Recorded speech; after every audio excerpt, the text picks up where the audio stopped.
Así es, señoras y señores, probablemente estemos aquí ante uno de los acontecimientos más siniestros de la historia de la humanidad.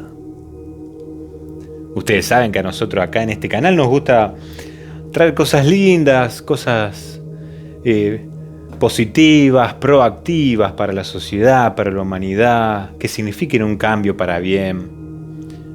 Pero a veces también está bueno ver estas cosas para saber en qué mundo estamos parados, en qué mundo es el que vivimos y cómo plantarnos frente a él. Este es un hecho muy conocido a lo largo del planeta y hay muy poca gente que no haya oído ni visto nada acerca de este incidente histórico, o por lo menos que no conozca la película de James Cameron, protagonizada por este amor inocente, donde todo parece que fue un suceso, bueno, inesperado, fortuito, que algunos se fueron a dormir, o propio de la impericia de los, atención, 885 tripulantes que estaban a bordo de la nave y donde ninguno fue lo suficientemente capaz para darse cuenta que el barco más grande y lujoso del planeta en ese momento estaba a punto de chocar contra un enorme iceberg y que su destino sería sellado junto a las profundidades heladas del océano Atlántico. El Titanic zarpó el 10 de abril de 1912 desde Southampton, Inglaterra, rumbo a Nueva York. Al bordo del Titanic iban 2.223 personas, entre tripulación y pasajeros, entre las que había, por ejemplo, 13 parejas de luna de miel, que habían ido a pasar un lindo viaje junto a la persona que aman. Había 109 niños, de los cuales sobrevivieron la mitad. Entonces, para ir empezando con este tema, debemos arrancar por un nombre: John Pierpont Morgan, más conocido como J.P. Morgan. Este probablemente sea una de las personas más siniestras de la historia de la humanidad, y fue un empresario, banquero y coleccionista de arte estadounidense que dominó las finanzas corporativas, bancarias, y estuvo muy presente en la actividad industrial de su época. Además, fue el encargado de sumir en la más grande pobreza y el olvido a nuestro querido científico Nikola Tesla, por ejemplo, el científico más importante de la historia de la humanidad, nada más y nada menos. Y junto a Anthony Drexel fue el encargado de consolidar el poder y la influencia de los Rothschild en Estados Unidos.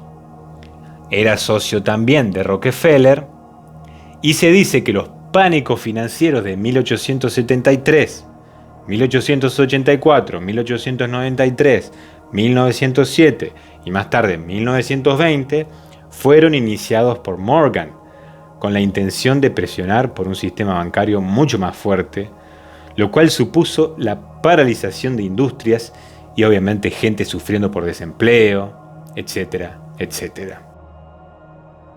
Pero ¿por qué lo hacía? Junto a su socio, el senador Nelson Wilmar Aldrich, suegro de los Rockefeller, estaban convencidos de que ese país necesitaba un banco central, pero controlado por los bancos privados. Eso era algo de lo que la opinión pública se oponía de forma frontal. Entonces, ¿qué hicieron? ¿Cómo lo lograron? Ellos juntaron a los popes de los 5 bancos más poderosos de los Estados Unidos y con ellos acordaron que cada entidad enviaría a uno de sus máximos directivos a una estación de tren en el pueblo de Hoboken, en Estados Unidos. Cada banquero viajaría solo. Se subiría al último vagón, que era propiedad de Aldrich, y allí se encontrarían todos. El tren viajaría durante 2 días hasta llegar al club de la isla de Schuylkill. 6 hombres se reunieron en secreto en esa isla en 1910 y sentaron las bases del sistema de la Reserva Federal. Estos fueron Nelson Willard Aldrich, Abram Piatt Andrew, Henry Pomeroy Davison, Arthur Shelton, Frank Arthur Vanderlip y Paul Warburg. Todos ellos acordaron la creación de un banco central controlado por los bancos privados y fueron sentando las bases. Sin embargo, había una serie de influyentes personalidades que estaban frontalmente en contra a la creación de esta banca central. Entre ellas estaba Benjamin Guggenheim, empresario estadounidense dedicado a la minería y a la metalurgia; Isidor Straus, empresario judío-germano nacionalizado estadounidense; y John Jacob Astor IV, el hombre más rico del mundo en ese momento, con una fortuna de 87 millones de la época. Por un lado tenemos a JP Morgan, los Rothschild y los Rockefeller, nada más y nada menos, a favor de la creación de un sistema de reserva federal, y por otro a los Guggenheim, a los Strauss y los Astor, en contra de la creación de esta. Pero tener en contra a estos muchachos no era una buena idea. Tener al hombre más rico del mundo en contra no era algo necesariamente beneficioso. Entonces, ¿qué podían hacer los que estaban a favor de la creación de la Fed para que Jacob Astor y los demás cambiaran de opinión? Los favorables a la Fed, presumiblemente, decidieron conspirar contra ellos. Pero no podían hacerlo directamente. Tenían que hacerlo de una manera, medio escondida, sigilosa, fingir un accidente. Entonces fue ahí donde arrancó la maquinaria.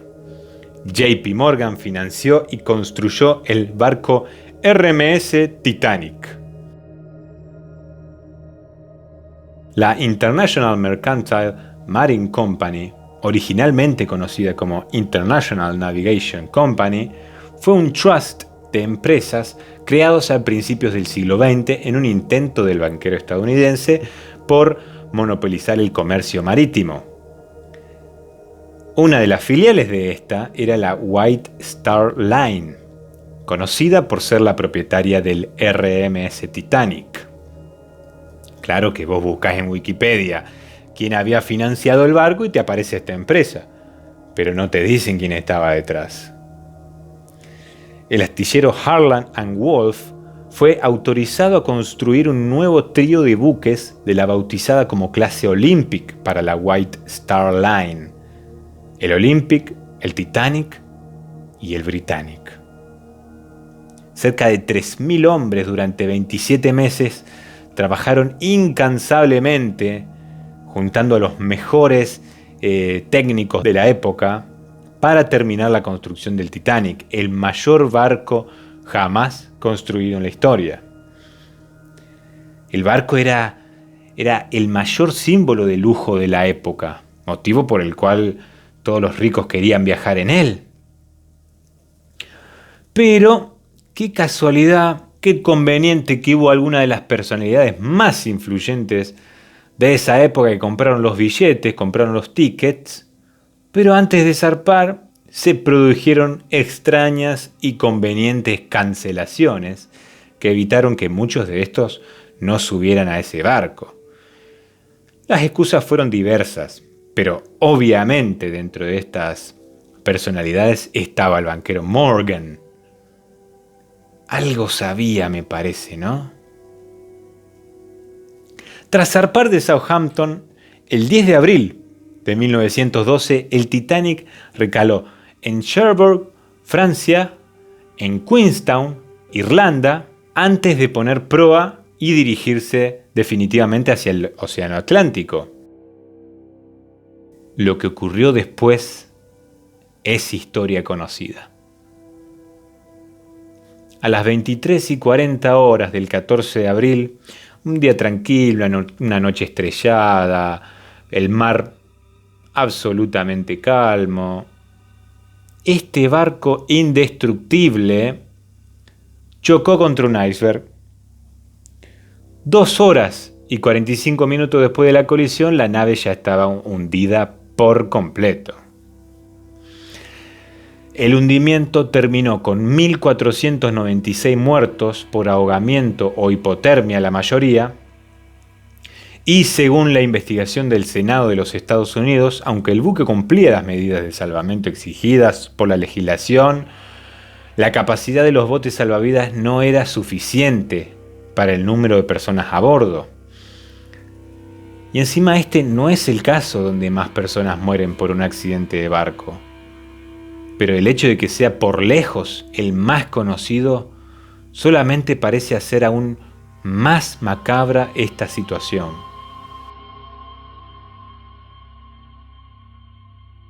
Entonces, adivinen, ¿qué les habrá pasado a estos empresarios poderosos que estaban más férreamente en contra de la creación de este banco centralizado?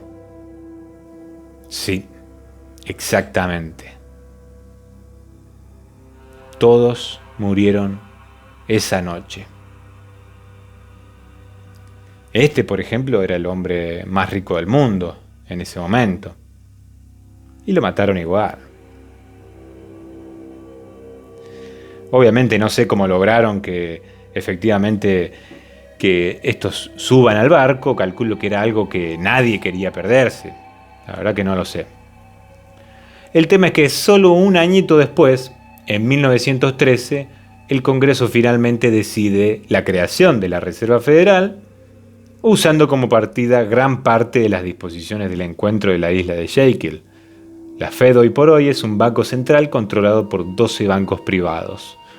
12 más 1.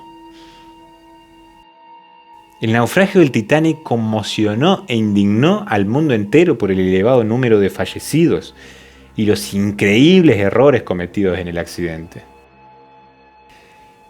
El barco tenía una capacidad para 64 botes salvavidas, con una capacidad para 65 personas cada uno, pero tan solo llevaba 20, de los cuales solamente 16 lograron salvar pasajeros. El naufragio del Titanic conmocionó e indignó al mundo entero por el elevado número de fallecidos y los increíbles errores cometidos en el accidente. Acá vemos un poquito cómo era el barco. ¿No? Esta es la sala donde manejaba el capitán.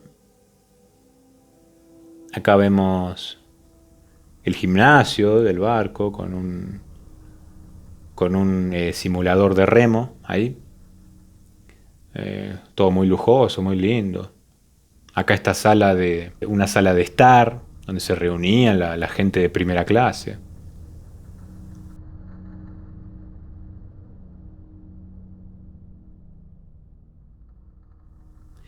El comandante del buque era el capitán Edward Smith, que en ese momento tenía 62 años y era el oficial más respetado de la White Star Line y un capitán extremadamente popular entre los pasajeros de primera clase, habiendo comandado los mayores y los más nuevos barcos de la compañía desde 1904. Pero por alguna razón parece que en ese viaje estaba un poquito distraído, no lo sé.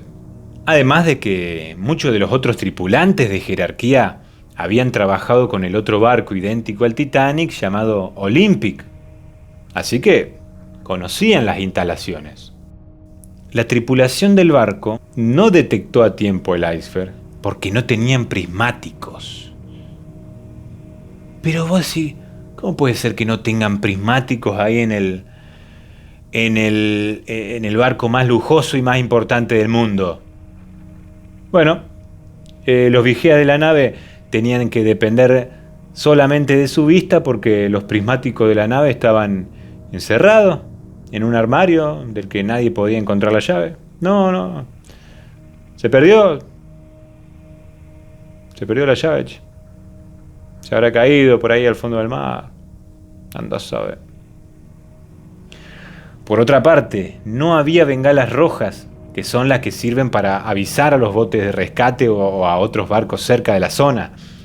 Solo estaban las bengalas blancas que indican fiesta y que todo está bien.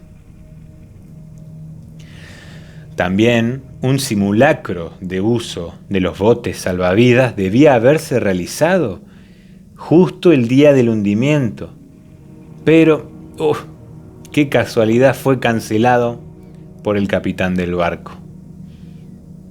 Y como siempre, los que nunca mienten, los medios de información, dijeron que el accidente no causó ninguna fatalidad. Obviamente durante el principio después no lo podían tapar. Entre ellos, incluyendo el Daily Mail, el Belfast Telegraph y el The World. Una casualidad también bastante siniestra es que en 1898 un navegante y escritor llamado Morgan Robertson escribió un libro llamado El hundimiento del Titán,